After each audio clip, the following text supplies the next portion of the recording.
All right, third time's a charm, and if this one doesn't work, then I am calling it quits, guys. So fingers crossed, everything is good. Hopefully you guys can jump in, and hopefully we can have a little bit more of a discussion and not worry about technology and everything else. That is a piss off. So if you guys are jumping in, be sure to shout out, be sure to like, follow along, tell your friends, all that other good stuff. In reality, everybody should be out wrenching on their cars and not too busy paying attention to me, but that's just fine as well. Let me see here.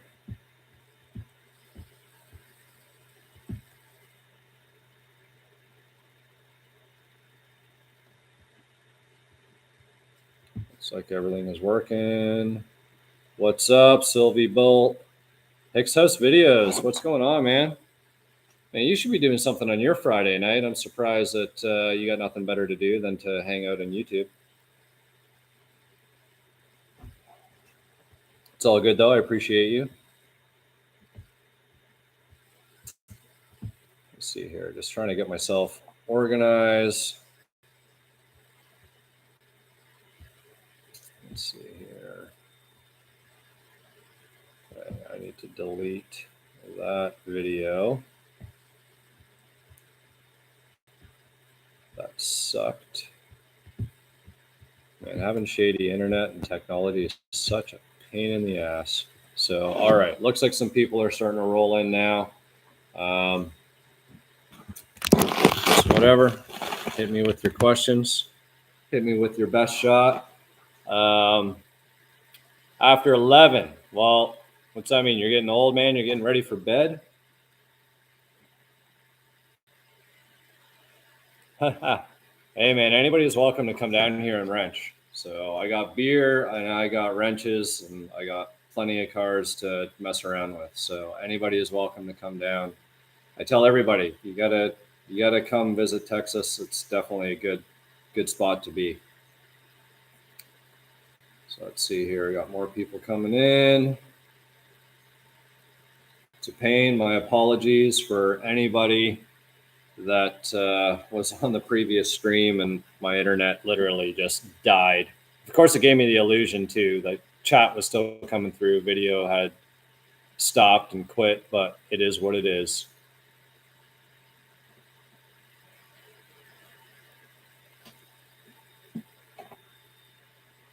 So Sylvie Bolt, I haven't heard from you for a while, man. What's going on? Are you keeping well?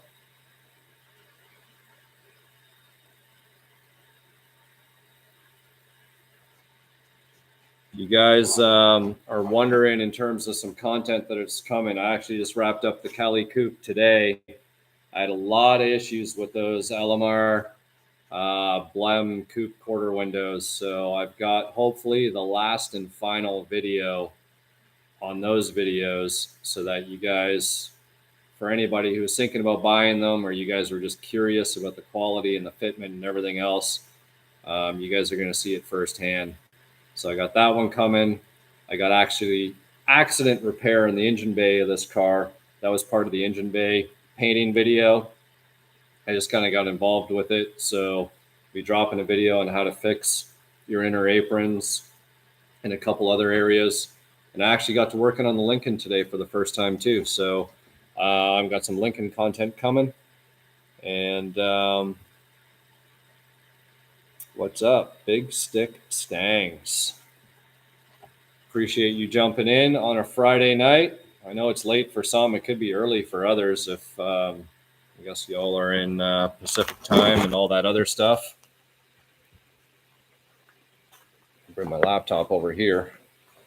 Give me a comfy spot where I can sit down. If you guys have any questions, just hit me up. I don't have anything that I necessarily want to talk about. I had nothing better to do on my Friday night, so I just kind of hit the live button and was like, screw it. Have a conversation. Let's see here.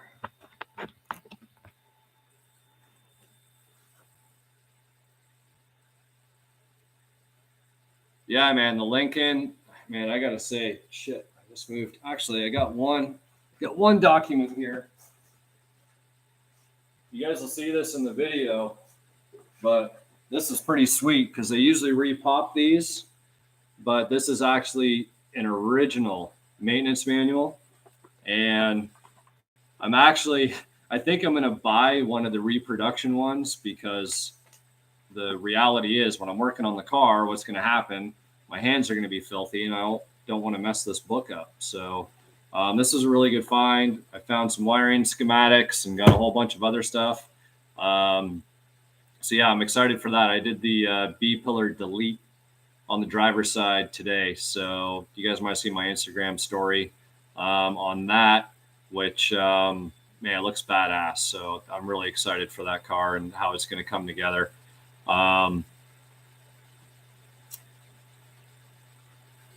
Oh, here we go, Jason. So yeah, I got that message, and I think my internet cut out. So the funny thing with Bad Chad is just when you're down here, south of the border, a lot of people, when you say you're from Canada, people know Bad Chad. They know the Daily Driven Exotic guys, and a couple of the other guys that have had shows. The funny thing is, I never watched Bad Chad while he was actually on TV network. I just recently started watching him, and from his YouTube channel and everything else. And I can definitely appreciate his work and everything that he does. So there's a lot of stuff that I love how he speaks it the way that it is. And it's sort of like even when I was painting the engine bay in the Cali Coupe and just spraying primer, spraying the base right on top of it, spraying clear, not having to worry about sanding and all that other stuff. He definitely knows how to get jobs done. And it's really impressive, the amount of stuff that he knocks out pretty much as a one-man show. Tool Time Tim.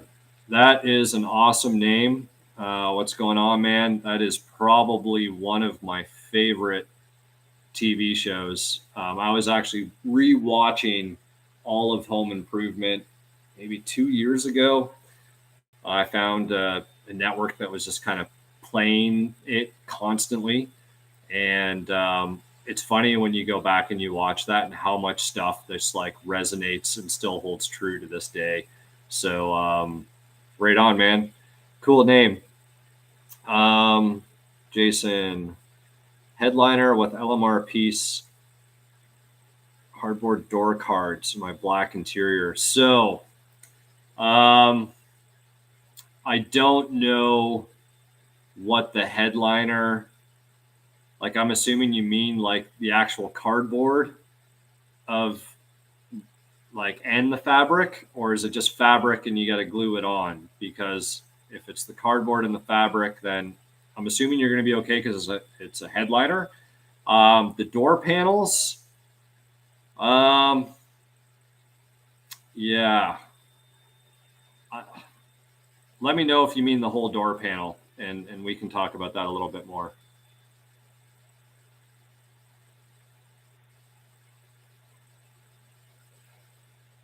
There you go. Painting. I'm painting new plastic molding. Should I use primer? So I know Hicks House jumped in there and says he didn't use it. In reality, if you prep them out, you really shouldn't have to. Whatever coating is on there, how they come out, it should adhere to it. SEM actually has their own primer. If you're potentially interested in that, that's something that you could consider. Actually, maybe I can walk you guys over and show you what I got. What's going on, Hanlon? Nice to see you guys in the house. Everybody enjoying their Friday nights. So I'm going to bring you guys over here to talk about some trim, since I'm always doing trim. And not to say that you can't just spray it and not worry about a primer. Where is that?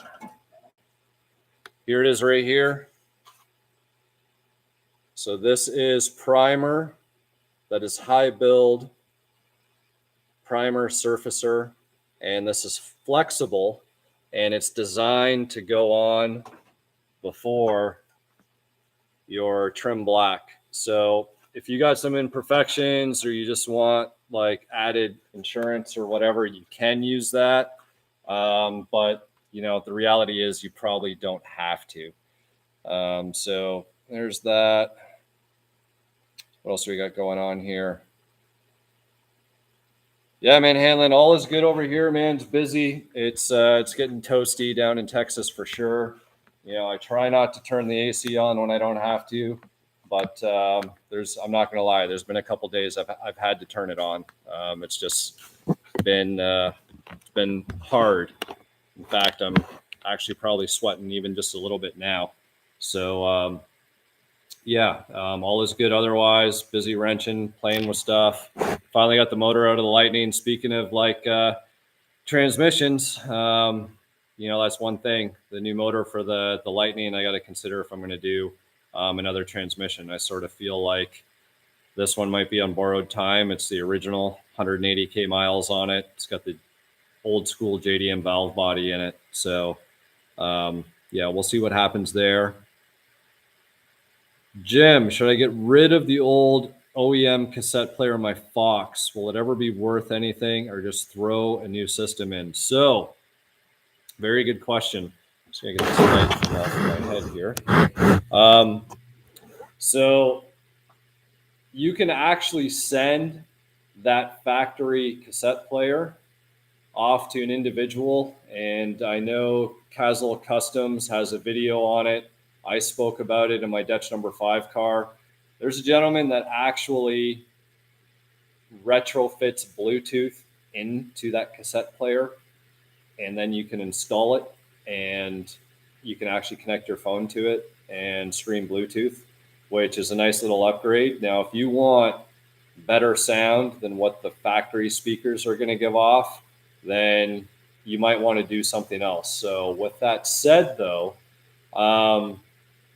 you can actually leave the cassette player in there. You can get amplifiers that have Bluetooth connectivity, and you can connect directly to the amplifier and stream right to it. And then your amplifier will obviously power all your speakers. So that is something that you could consider if you want to go down that road. If you want to keep everything looking factory, the only thing that I'm going to say is that if you do get rid of the cassette player and you want to go to an aftermarket head unit, do not get the faceplate that makes you drill the 4 holes into your center console. Please do not drill those holes in there. You can install a new head unit with the cage in there and keep the factory little, whatever you want to call it, wallet holder, cell phone holder. You can leave all that in there. So please do that and don't drill holes in your center console. That's all I can say. Andrew, fellow Fox Restorer, man, right on. Need more Fox Restorer guys out there and less Fox part out guys. Although you need some parts, but yeah, we need to save these cars. What filler do I use on the quarter windows? I have a video on that. I use a polyester fill. So it's kind of like your Evercoat. Actually, I think it is made by Evercoat. So there is the Bondo, and then there's like the almost shit, I can't even remember the name of it. It's slipping my mind. Like almost like your spot putty, but they actually have a product. There's a blue label. It is polyester filler, and it is flexible. You can actually go to my one video that I did the quarter window restoration on, and you'll see like you can actually pretty much bend it in half, so it's flexible. It sticks to the rubber, and it'll keep it from cracking or any further issues in the future. So be sure to check that out. So it's made by Evercoat, polyester, and it'll probably say on there, you know, ultra flexible, and yeah, it bends like 80 degrees, or sorry, not 80. I bent it like 180, but I think it claims it can only bend so much, but you get the idea of what I'm saying. What else we got going on here? Yeah, the black definitely looks good. Door panel, backboard part only. The plastic Christmas tree is attached to. So that I'd be curious on. You know what? Just stay here for a second, or I'll turn the old laptop over here. You can see my wheel stuff. I'm somewhat organized, guys.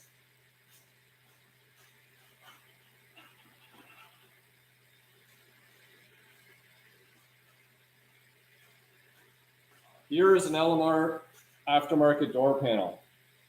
It literally looks like it sat out in the rain for like a month, and it just wants to fold. Like, it's garbage. The guy actually gave me a set of these, and I'm assuming that you bought this cardboard here. Like, and that is the, like, look at this thing, guys. Just to give you an idea. What do I keep saying? Aftermarket sucks. Like, if you're in a bind, I get it. But I don't know, man. I'd be trying to find something else and cut it out. That's just me.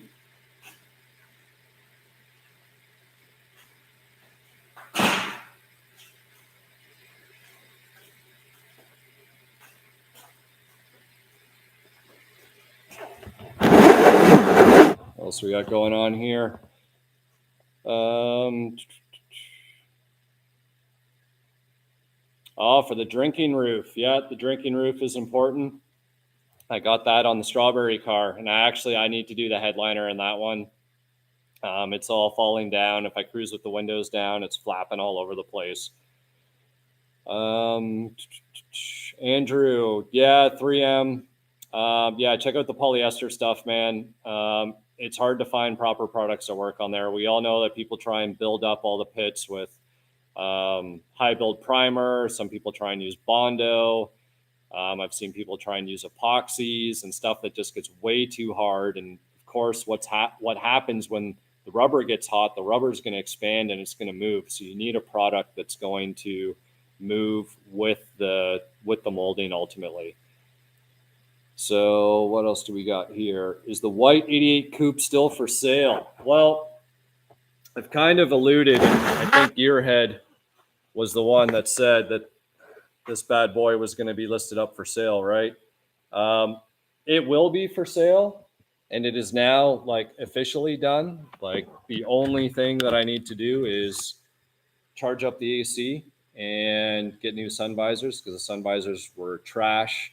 And now that I have a black headliner, I really need black sun visors.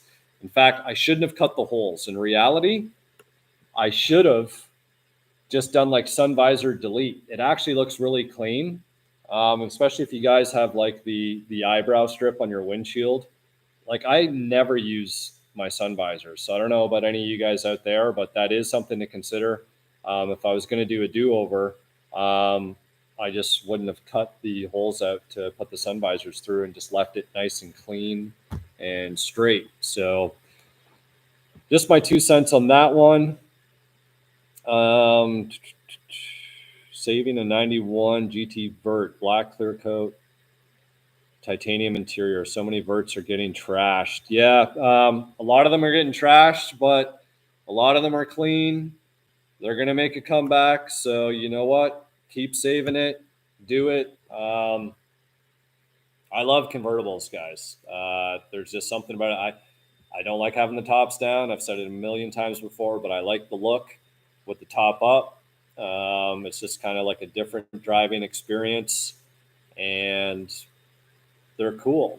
I don't know. There's just something about a Vert that's close to my heart. So what else do we got here? Dye your carpet or replace it. Man, I dye. I dyed the carpet in the Cali Coupe. I can go over here. I just kind of keep carrying you guys around. So you ask these questions. I got products just all over the place. Actually, shit. I'm sorry, guys. It's actually in a box. So in this box, I have industrial fabric dye that's made by RIT. and you can get that. It's like a 5-pound bag. You really only need like a pound to do your carpet for your fox body. Follow the instructions. This is a color stay. You actually add this after you've done the dye, and that'll keep the color in the carpet. And I personally like using a factory carpet. If it's in good shape or remotely good shape, even if it's stained, it doesn't matter. Use that carpet because it's molded and it already has all the holes cut out.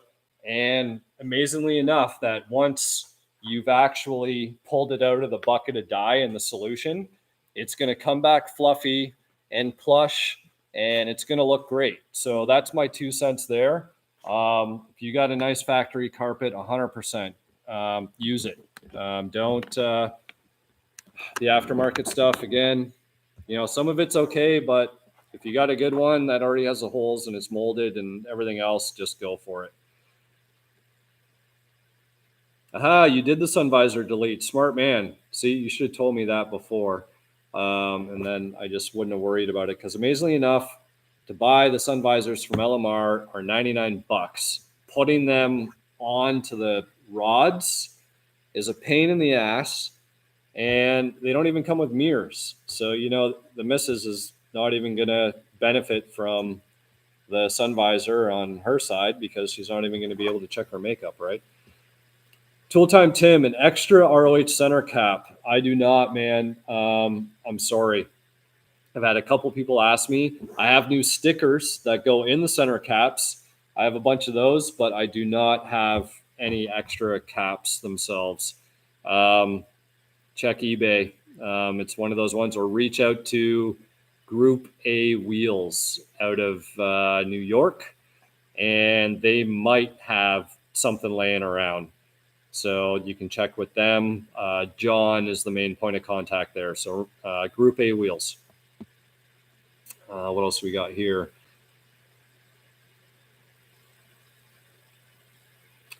Yeah, you can definitely fix your door panels, Hicks. There's a lot of tricks out there. I love trying to save factory stuff and reuse factory stuff instead of buying aftermarket. I really, like, there's some stuff we just can't get away from. But yeah, if you can save OE stuff, 100% do it. Oh man, I appreciate that. Yeah, I'm actually really happy. I kind of don't excite myself with some of my end products so much, but the engine bay and the Cali coupe came out really nice, so I appreciate that. What's going on, Mustang guy 6501? Thank you, Brian, echoing the engine bay video as well. Yeah, the reef blue's gone. See, Alan, it did not last long. It was one of those. As amazing as that car was, I'm not a reef guy. I'm not a Calypso guy. I'm not even a teal Cobra. Even a red, like red's not a color for me. Like there's people that really want that stuff and they deserve to have it if they really want it. So that's yeah, it's not there. Clay, the 86 that's in Florida, Dutch kit. Does the front nose piece fit compared to 8793 cars? So the Dutch kit actually fits the front nose of a 4i very well. Where it doesn't fit as good as the Aero cars is actually on the rear. So it's just, actually, we got a 4i right here. Let's mosey on over here. Jason, man, shit. I appreciate that. You did not have to do that. I know you've been like a loyal follower, man. You always comment. You're always following along. I really appreciate that. I just saw that get highlighted. So thank you very much. Getting back to the Dutch kit fitment. So right here, this is much more square and it's tapered in like a lot, like underneath this molding. And like, I can't really do it on the live here because it's actually hard, but it's probably at least the width of my finger is how much the bottom side of this bumper goes in below the molding versus your aero car here. You know, it's, I don't know, not even like 1/8 of an inch. So when you're trying to put that detch rear on this guy, the detch rear wants to kind of get sucked in or set in more. So you almost have to like bump it out. And that holds true for this whole back portion of the molding here. So that's something to consider. The rear is definitely more challenging. I'm going to make it work. Don't get me wrong. You're going to see a full detch kit on that 86. But the front, you don't have that issue. It, you can see here, like it's in a little bit, but it's not in as much. And this is more rounded and it's more square on the rear bumper in the back. So if you wanted to do a detch on your 4i, especially if you just wanted to do it in the front, you shouldn't have any problems with that, man. So go for it. What else we got here? Little blue coupe. Smash the like. Yeah, you know, I'm really bad at that. You guys are probably the best because you know, you're the guys who are loyal. If you guys are tuning in live and watching all this, especially on a Friday night, yeah, I know I should probably try and promote myself or tell people to like more often. Little blue coupe, yeah, man, thanks. I appreciate that you like the videos. Appreciate you as well following along. Have I ever restored 5-star ponies and the center caps? Yeah, like I've had them refurbished, like I've done with ROHs and that. Depending on how much curb rash you have, if you have to add material back to them, or if you know, you just got to do some sanding or whatever. But it's pretty much just a straight up silver paint, depending what you want to go with. And the caps is the trickier part because you got the emblem in the center. But aside from that, and you can always buy new caps, so you can absolutely do it. I'm not a pony guy. I don't like the 16-inch ponies. I really don't like 17-inch ponies. I rather actually see a 16-inch pony on a Fox than a 17. I just feel like the 17s are just too stretched. They're too bubbly. But again, that's my opinion. That's, you know, I know there's a lot of people out there that don't like the Borbettes that are on the Stalker Vert and the Strawberry car, but you know, we like what we like. Video on recharging AC with 132. I'm assuming you mean 134. I have kind of indirectly, I haven't done a like